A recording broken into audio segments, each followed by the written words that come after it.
Hago una pregunta. ¿Las marea más el tener una diapositiva o las ayuda más?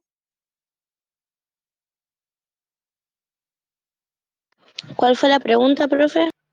La pregunta es, el hecho que podamos tener compartiendo la pantalla con estos cuadros, ¿las marea más o las ayuda a poder identificar?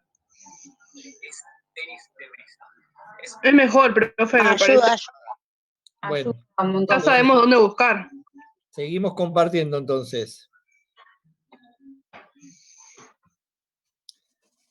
Esperamos a que entre, porque el hecho de compartir después hace que no los vea y están esperando ahí al divino botón. Bueno, la teoría limórfica es una teoría que va a utilizar Aristóteles y se va a seguir utilizando por muchos siglos, según la cual Aristóteles concibe al ser compuesto de dos principios esenciales. Uno que tiene que ver con la materia y la otra que tiene que ver, el otro principio, con la forma. Ile significa forma, morfo,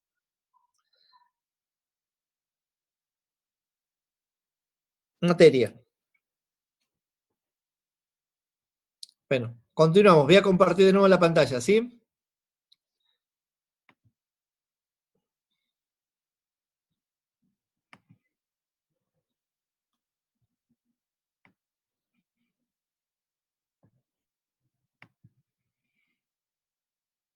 Bien, sí. Entonces él va a utilizar esta teoría. La teoría es una forma de explicar cómo suceden las cosas en la realidad. Estamos en el campo especulativo. Entonces, así como Platón explicó la realidad, ¿sí?, dividiéndola en dos, acá, para poder explicar, estamos en el campo de la metafísica, al ser, ¿sí?, lo va a concebir al ser como este compuesto de dos principios esenciales, como puede ser la forma y la materia. Entonces, primero nombramos o definimos a qué denomina forma. Dice, la forma es aquello que hace que una cosa sea lo que es. Por lo tanto, fíjense, decir forma o decir esencias, como decíamos con Platón, en este caso es algo similar.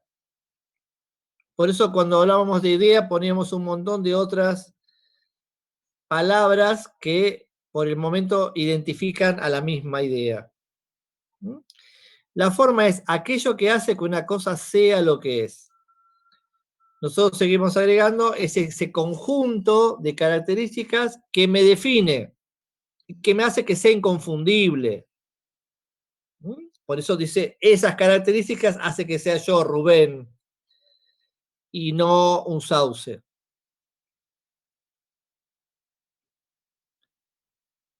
A su vez la forma, dice, está caracterizada por una forma sustancial,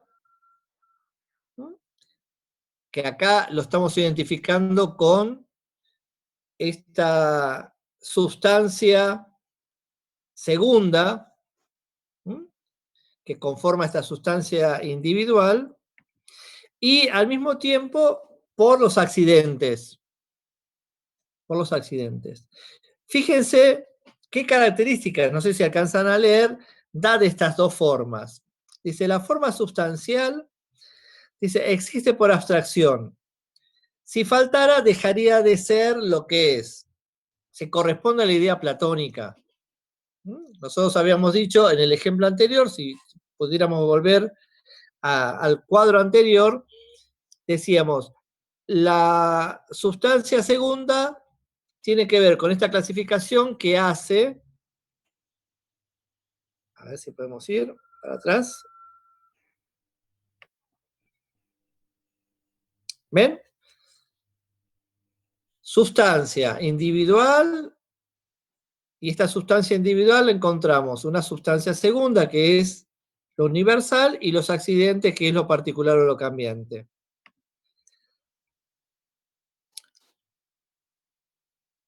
Lo sustancial de la forma hace que realmente tenga la razón de ser.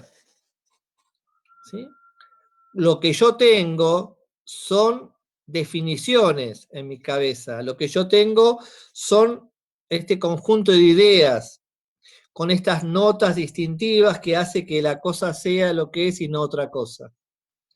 Ahora, esto no se puede modificar, porque si no, perdemos ese concepto que tenemos, esa idea, para poder identificar a los entes en cuanto que existen. Ahora, lo accidental, que habíamos dicho que era una serie de categorías que justamente podían identificar a esta sustancia individual, si faltaran, ¿sí?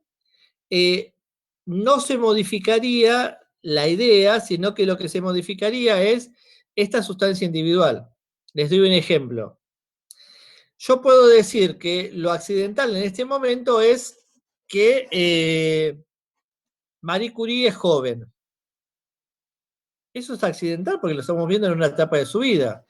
Ahora, si yo conociera a la Marie Curie de vieja, eso es el paso del tiempo, la cantidad de años que tiene encima, no deja de ser esta mujer, que es la idea abstracta que tenemos, por más que ese accidente se haya modificado o haya cambiado. Pregunta, a ver, las que se tiñen acá, ¿sí? ¿Pueden levantar la mano de las que se tiñen? ¿Son muchas? Bien.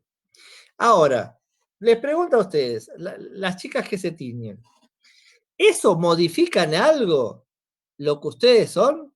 No, eso es lo accidental.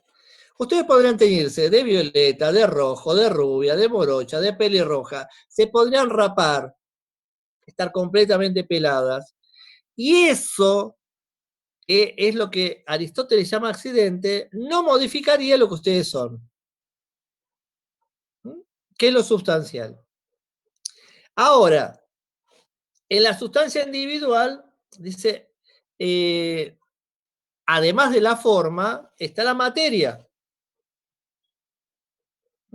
Y la materia son aquellos elementos de los cuales se constituye a esa sustancia individual.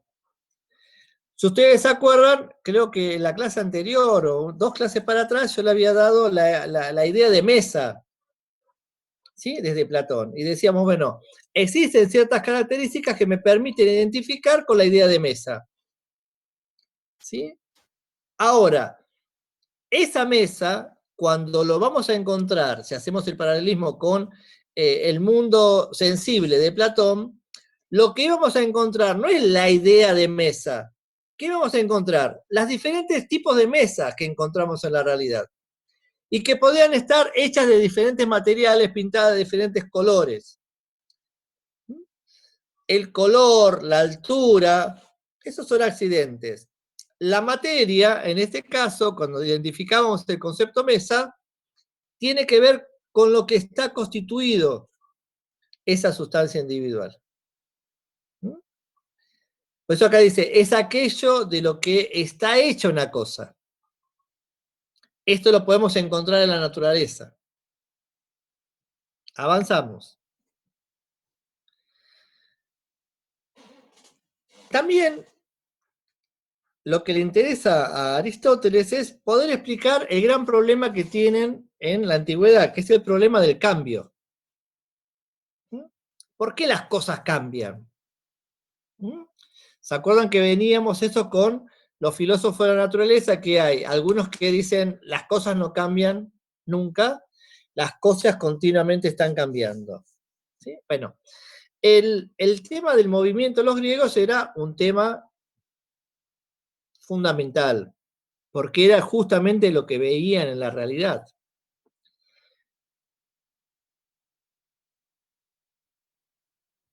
¿Qué solución le va a traer Aristóteles al problema del movimiento? Dice, bueno, siempre seguimos hablando del ser.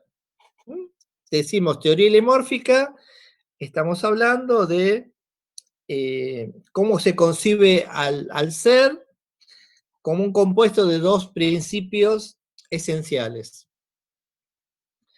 Bueno, acá con el problema del movimiento también va a seguir estando. ¿Por qué el ser cambia? ¿Por qué esta sustancia individual vemos que es cambiante?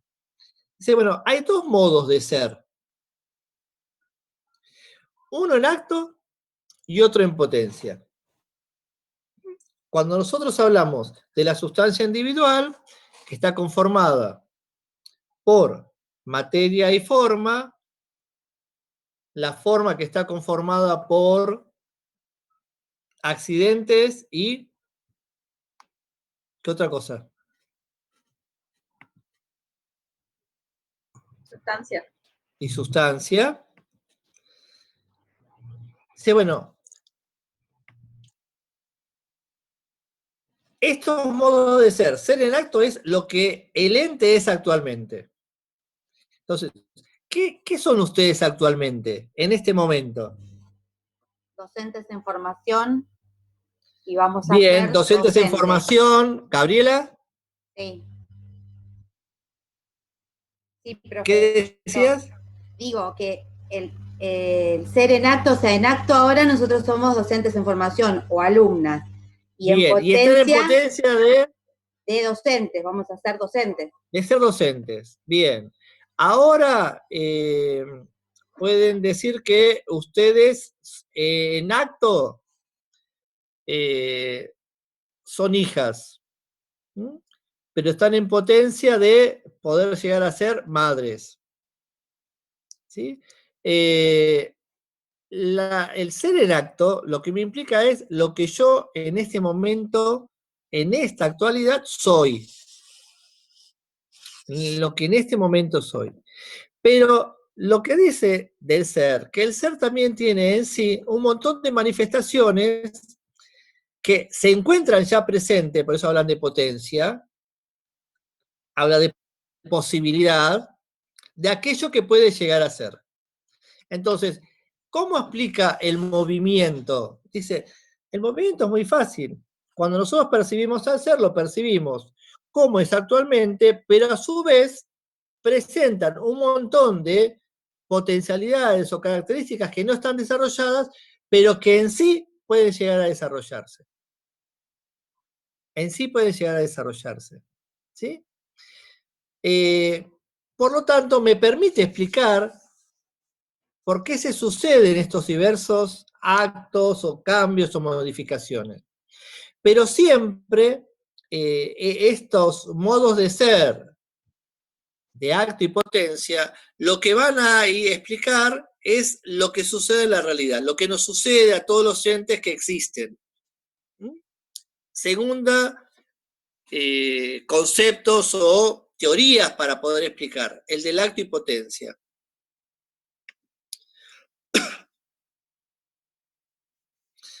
Bueno, avanzamos un poco más, ¿sí? Antes de desarrollar esta diapositiva, ¿qué es lo que están notando a diferencia de nuestro amigo Platón? Recién comenzamos, ¿no? Pero ¿qué es lo que ustedes observan a diferencia de Platón?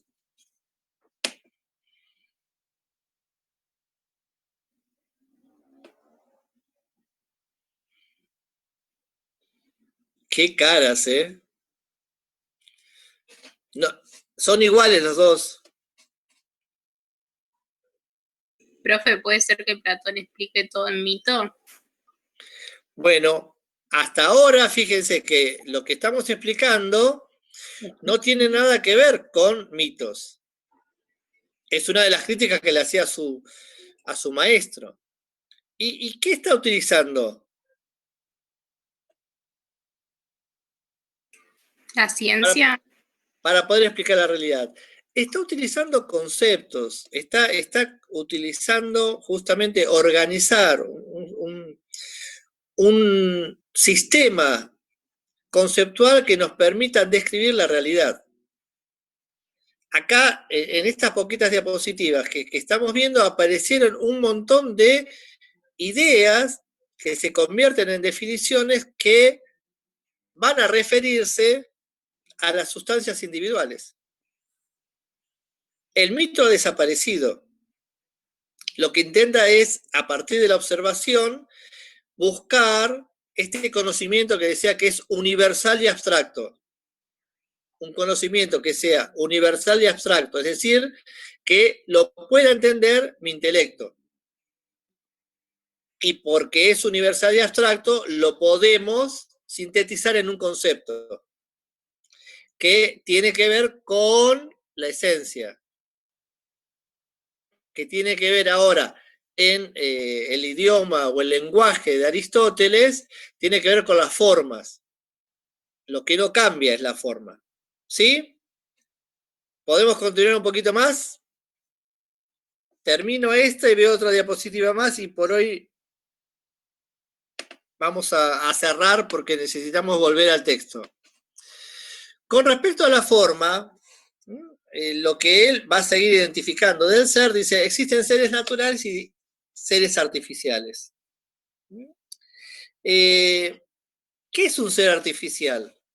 Aquello que no puede moverse por sí mismo. O sea, no hay nada de esta figura artificial o de este ser artificial que por sí mismo pueda producir cambio. Entonces, esto es un ser artificial. El libro de Carpio.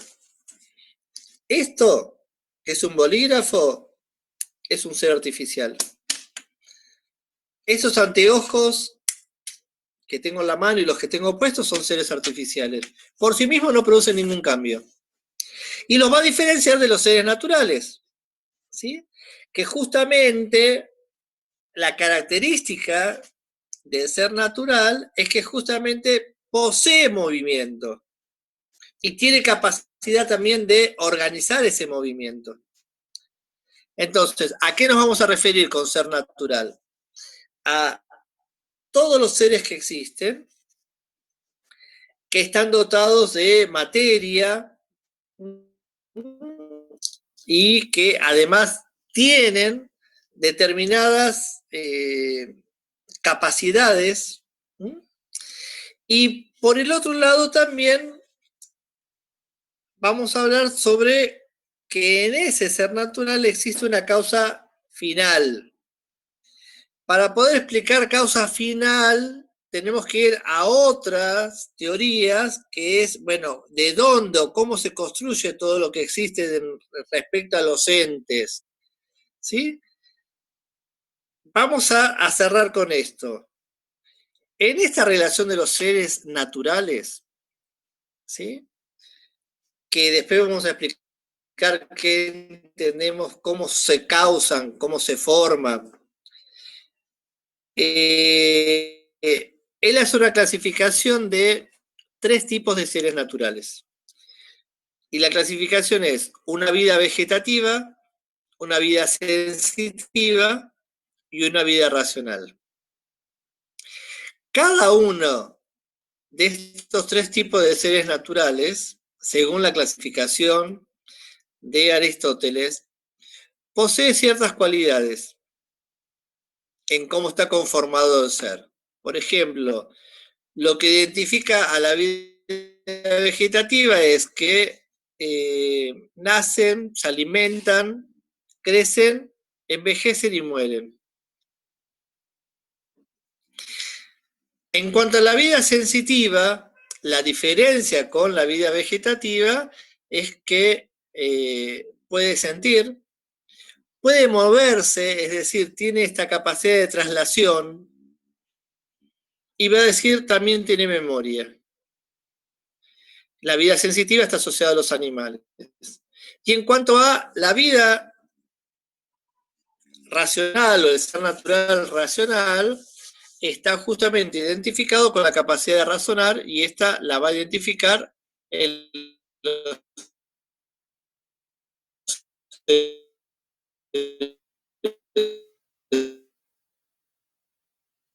humanos.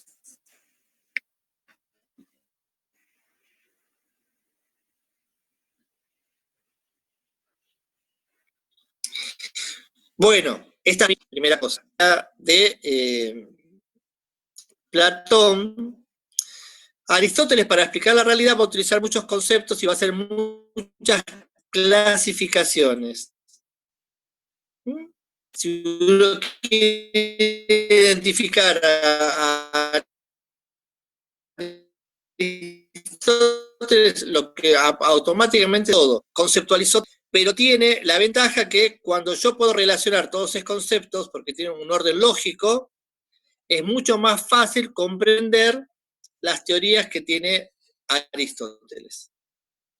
Entonces, yo voy a hacer un foro para que participen. La pregunta del foro va a ser la siguiente, ¿sí? ¿En qué radica la diferencia de lo poquito que estamos presentando de Aristóteles entre Platón, la forma de explicar la realidad de Platón, a la forma de explicar la realidad de Aristóteles? Como para que la vayan pensando y la pongan en el foro. El foro va a estar abierto hasta el próximo martes. Así que yo hoy a la noche subo el foro, pero ya se los anticipo. Los que también les voy a poner en la clase de hoy es que... Sí. ¿Cómo era la pregunta? La pregunta es, ¿cuáles son las diferencias que existen entre Platón y Aristóteles a la hora de explicar la realidad? Ese va a ser el foro para que participemos, discutamos, nos leamos. Lo segundo, fíjense que los que leyeron, estuvieron leyendo un poquito, por ahí fue más fácil la clase de hoy. Los que no leyeron nada están como Adán en el Día de la Madre. ¿De qué me está hablando? ¿Sí? Bueno, este va a ser el último autor, que es el más complejo, pero nada que ver con la complejidad que tienen los autores modernos, un Kant, un Hegel, un Descartes, pero bueno, es un poco con muchas cosas, muchos conceptos. Bueno, nos estamos viendo, basta de dolor de cabeza. Buen fin de semana para todas. Subo eso, así pueden empezar a trabajar. Bueno, profe, gracias. No, hasta luego, profe. chicas. Hasta luego. Chao, chicas. Chao.